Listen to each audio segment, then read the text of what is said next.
जैसे ही मनीष लॉक खोलकर अपने घर में घुसा, बाथरूम में चल रहे शावर की आवाज़ ने उसे चौंका दिया।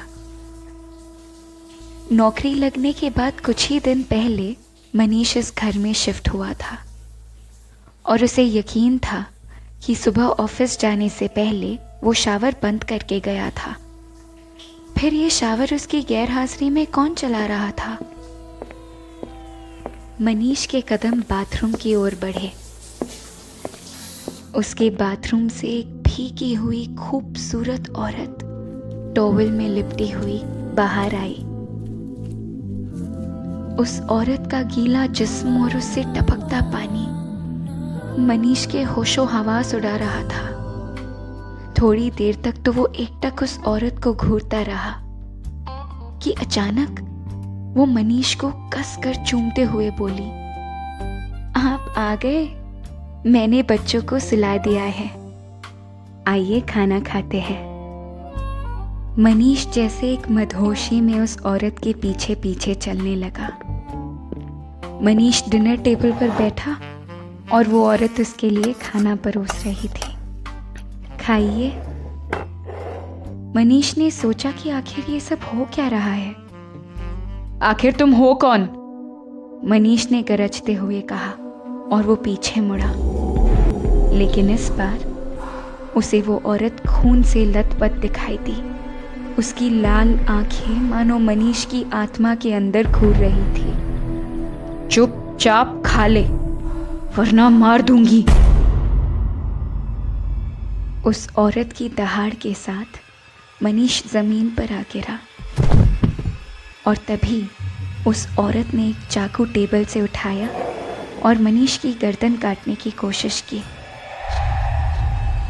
लेकिन मनीष तेजी से फिसलता और भागता हुआ हॉल से निकलकर बाथरूम में घुस गया।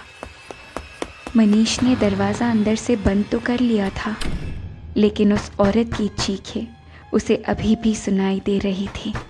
बाहर आ, मैं तुझे मार डालूंगी।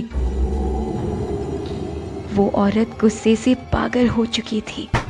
मनीष ने अपनी आंखें बंद करके दुआ करी कि काश ये सब एक डरावना सपना हो। और तभी औरत के चीखने की आवाज़ें धीरे धीरे कम और फिर बंद हो गई। वो सोच ही रहा था कि उसे बाहर जाना चाहिए या नहीं कि तभी उसे पीछे से एक धीमी सी आवाज़ सुनाई दी, अंकल, अंकल, हमें बचा लो। मनीष डर कर पीछे मुड़ा और उसने देखा बाथटब में दो छोटे बच्चे डरे और सहमे हुए बैठे थे। उनके गलों पर रस्सियों के निशान थे और उनकी लाल आंखें मानो चेहरे से बाहर निकलने को तैयार थी। अंकल, मम्मी ने हमारा खून कर दिया, उस छोटी बच्ची ने रोते हुए कहा। हमें बहुत डर लग रहा है अंकल। मनीष एक तरफ कुएं और दूसरी ओर खाई के बीच फंस चुका था और बड़ी हिम्मत करके जल्दी से मनीष ने चौथी मंजिल के बाथरूम से छलांग लगा दी। वो मरा नहीं था, लेकिन उसके जिस्म की कई हड्डियां टूट चुकी थी। जमीन पर पड़ा वो अपने फ्लैट की बालकनी को देख रहा था, जहां खड़ी वो औरत उसे ही घूर रही थी और बाथरूम की विंडो से दोनों बच्चे झांक रहे थे और बोल रहे थे, ये हमारा घर है। और देखते देखते वो सब मानो हवा में कहीं गायब हो गए।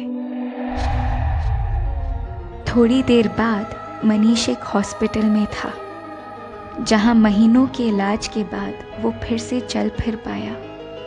उस रात के बाद मनीष कभी उस घर में वापस नहीं गया, लेकिन उस घर की कहानी उसने जान ली थी। उस घर में एक पत्नी ने अपने पति को बेवफाई करते हुए पकड़ा था। इस बात ने उसे पागल कर दिया था और उसी पागलपन में उस औरत ने अपने पति और बच्चों की बेरहमी से हत्या कर दी थी और फिर खुद बालकनी से कूदकर खुदकुशी कर ली थी। जिसने मनीष की जान बचाई वो उसका पड़ोसी था और उसी ने मनीष को ये बात बताई। मनीष चाहता है कि वो उस घर में जाकर उन बच्चों की आत्माओं की शांति के लिए कुछ करे, लेकिन उसे काफ़ी डर लग रहा है। आपको क्या लगता है, मनीष को ऐसा करना चाहिए?